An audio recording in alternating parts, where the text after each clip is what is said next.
In a stunning escalation of political tensions, California Governor Gavin Newsom publicly lashed out at Vice President Denzel Washington, branding him as selfish and inhumane. What followed, however, shocked the nation. Denzel's response not only flipped the narrative, but sent shockwaves through media and political circles.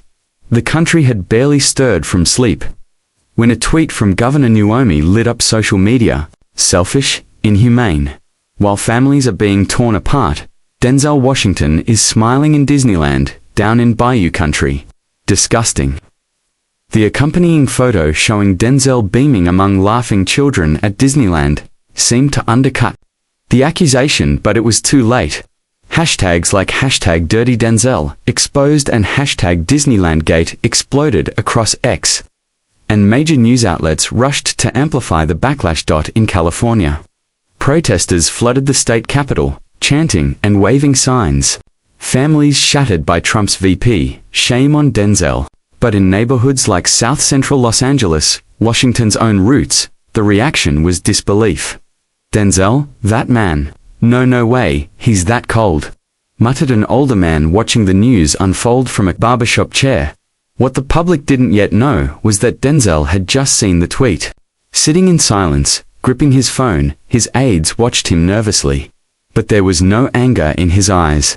He leaned back, looked out the window, and said quietly, "Gavin, you just picked a fight you're not ready for." Soon, reporters cornered Denzel's press secretary.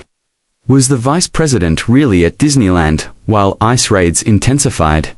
One demanded. The aide confirmed, yes, he was there. But then added, "You're asking the wrong question. You don't even know." Why? Despite the clarification, media hysteria raged on. Cable networks looped Newsom's words, selfish, inhumane. Political pundits lined up to call Denzel a fraud, a hypocrite.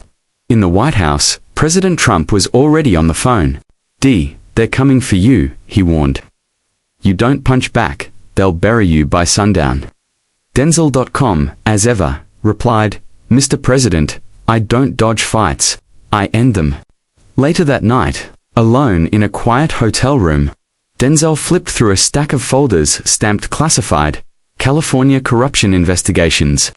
He looked at his phone and typed one line, "Governor Newsom, you want to talk about families? Let's start with the billions you stole from them." He hit send. Within minutes, the tweet went viral to million likes and 500,000 shares in under 10 minutes. Newsom's team scrambled. Visibly rattled, the governor fired back. "Don't you dare deflect. You broke families apart while living it up at Disneyland. You're finished, Washington." The next day, Denzel stepped before the press. No notes, no teleprompter, just a quiet room buzzing with anticipation. "Governor Newsom is lying," he began. "The families he claims to care about, they include violent criminals, individuals who attacked federal offices and vandalized government buildings. And Governor Newsom helped them. He funded their actions. He enabled it." The room went silent. "For years," Denzel continued, "this man has worn a mask of compassion while robbing the very people he claims to serve. Now he dares to point a finger at me." He paused. "Governor, the game's over. America's watching." Phones lit up across the country. Hashtags like #Newsom, exposed, and #Justice for the Kids surged to the top of every trending list. In Sacramento, Newsom's advisors scrambled. "He's hijacking the narrative," one aide said. "Governor, we need to act." But Newsom just stared at the TV, watching as the news crawl turned against him. Washington accuses Newsom of criminal collusion. Then the first cracks appeared.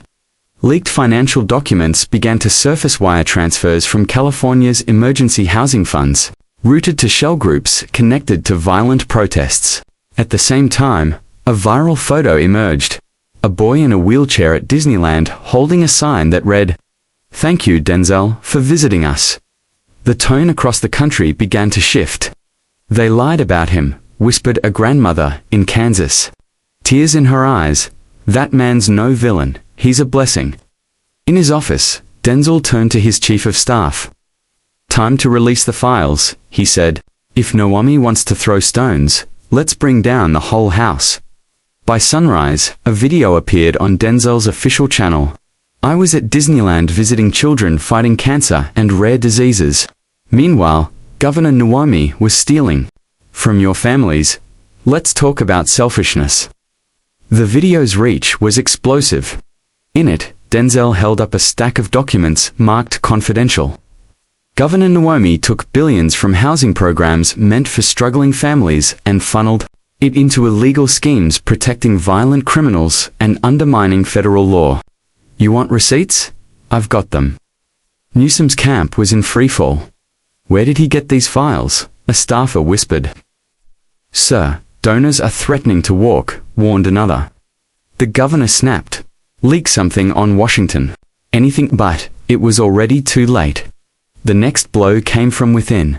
A former Naomi insider appeared on live TV. I can't stay silent, she said. Denzel Washington is telling the truth. That afternoon, Denzel delivered what would become the defining moment. Governor Naomi accuses me of tearing families apart, he said. But the only families I've seen destroyed are the ones he robbed to fund his ambitions. No theatrics, one reporter muttered. Just truth. Protests erupted again in California, but this time they were aimed squarely at Governor Naomi. Resign now, they shouted. A mother appeared on television, sobbing. Denzel didn't have to be there for those kids, but he was, and Gavin, he lied. Later that night, a quiet video emerged from a nurse's phone at Disneyland. In it, Denzel knelt beside a little girl named Emily, her head wrapped in a pink scarf. She whispered, "Promise me something, Mr. Washington." Denzel leaned in. "What's that, baby girl?" "That you won't forget kids like me." Denzel's eyes filled with tears. "Emily, I promise you." With all my heart. By the next day, the video had overtaken every social platform. A truck driver in Texas wiped tears from his eyes on camera. That man's got more heart than the whole damn swamp combined. Inside Naomi's office, panic deepened. Governor, the public's turning. This wasn't a vacation, it was hope. But Naomi only barked, "Dig, find something on him." Then the dam burst. Lydia, a senior aide, stepped before the press. Her voice shaking, she confessed, "Governor, Naomi knew. He called Denzel selfish, while knowing he was comforting terminally ill children. And the families he defended. Many were violent offenders, deported after attacking federal agents." She wasn't done.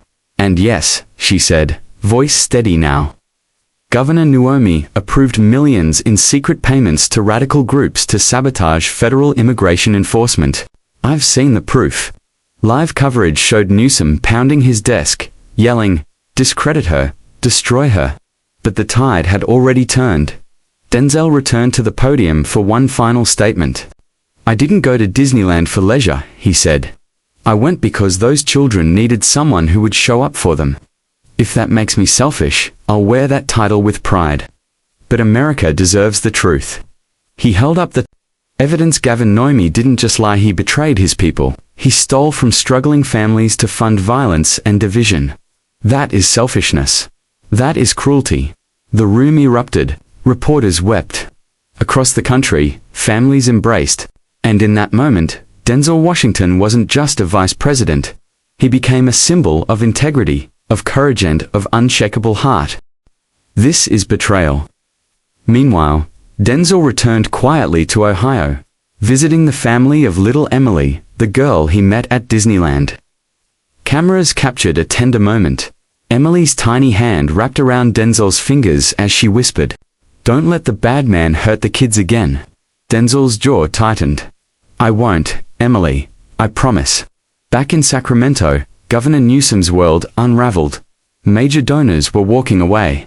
"Half the legislature is calling for your resignation," a senior aide murmured. Newsom erupted.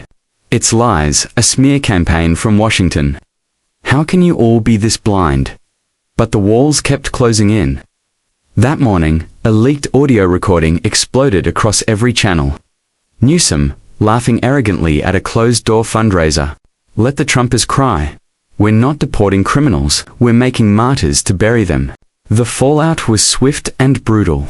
Even loyal supporters began to question everything. Outside the Capitol, protests surged in it in defense of the governor, but calling for his resignation. And Denzel, he said nothing. No victory lap, no grandstanding. Just quiet visits to local hospitals, reading stories to terminally ill children. One photograph told the story. Denzel reading The Giving Tree to a small group of kids in hospital gowns. How can anyone call him a monster? A nurse whispered through tears. Across the country. People asked the same question. By sunrise, Denzel was no longer seen as a politician. He had become a symbol not of party, but of moral clarity. Then came the hammer blow. At a packed press briefing, Denzel faced the nation once more. Cameras rolled. Millions watched, holding their breath. Governor Newsom said I was vacationing while families suffered. Denzel began, his voice steady. But let's talk about who actually tore families apart, not me, but the criminals Gavin protected. Held up a folder stamped Operation Shield. This is classified evidence. Governor Newsom didn't just abandon the law, he declared war on it. He funded attacks on federal officers, sabotaged justice, and built a criminal empire on the backs of struggling Californians. Silence gripped the room. Reporters sat frozen, fingers hovering over keyboards. Denzel's voice force softened, but the words hit hard. He called me a monster. But monsters always show their true face. In Sacramento, the air grew heavy. At the governor's mansion, panic spread. 5 more donors pulled out, an aide said, avoiding eye contact. CNN wants a live interview. They're turning. Newsom was livid. They're falling for Washington's sob story. But the screens told a different tale. Breaking news splashed across them, photos of smoldering buildings. Injured officers, wire transfers with Newsom's signature. Meanwhile, in Ohio, Denzel sat quietly beside Emily's family. Please, Mr. Washington, her mother whispered. Don't let him win. Our children need someone to fight for them. Denzel's voice was low. I won't stop. Not for Emily. Not for any child. That night, thousands gathered outside the governor's mansion, candles in hand, chanting, resign. Inside, Newsom sat motionless, haunted by Denzel's words, echoing. In his mind, monsters always reveal themselves, and then, a new video surfaced, not a campaign ad, but a nurse's cell phone clip from Disneyland. Denzel singing You Are My Sunshine to sick children. A little boy clung to his sleeve. You're my hero, the child whispered. The internet detonated. TikToks, live streams, and headlines overflowed with emotion. He's not a politician. A woman sobbed into her phone camera. He's a good man. A real man. Even Newsom's fiercest defenders began to break. On live TV, a pundit whispered, this isn't about politics anymore.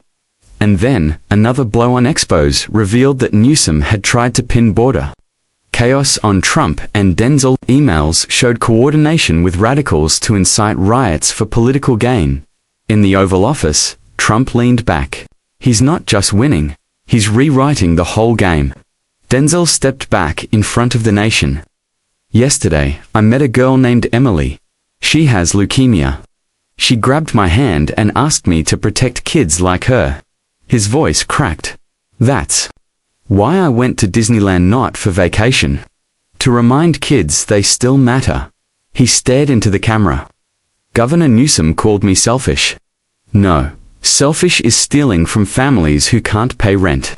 Selfish is protecting criminals while children suffer. This isn't politics. It's who we are. It's about the country we leave behind. People wept. Truckers pulled over. Nurses held hands. Denzel didn't just speak, he connected. At the same time, damning photos of Newsom emerged. Laughing, drinking with cartel members, a reporter held one up at a press conference. Is this real, Governor? Newsom froze. Meanwhile, the broadcast split screen showed Denzel beside Emily, her tiny hand in his. She's fighting for her life, he said softly. And she's braver than some of the most powerful men in America. Emily reached up and hugged him. Thank you for stopping the bad man." The image became iconic. By sunrise, 3 top California officials had resigned. "We can't defend this anymore," their statement read. Newsom fumed. Washington's using sob stories. And sick kids. But no one listened. On national TV, Denzel sat calmly. "I don't hate Gavin Newsom," he said. "I pity him. Real leaders don't hurt people to win. They protect those who can't fight for themselves." He paused, voice shaking. "Emily wanted to live long enough to see a country where leaders protect kids. Let's make that dream real." And then came the raid. FBI agents stormed a Sacramento office linked to Newsom's offshore accounts. At a press conference, Newsom shouted, "It's all fake, it's revenge." But when a journalist held up a photo of Newsom dining with criminals, the room went silent. In Ohio, Emily asked, "Did you stop the bad man?" Denzel nodded. "He can't hurt anyone anymore." Tears streamed down Emily's face. "I want to see Disneyland again." "You will," Denzel whispered. "I promise." Then came the trial. Newsom sat pale and shackled. His former chief of staff took the stand. "I warned him," she said. He laughed, while children like Emily suffered.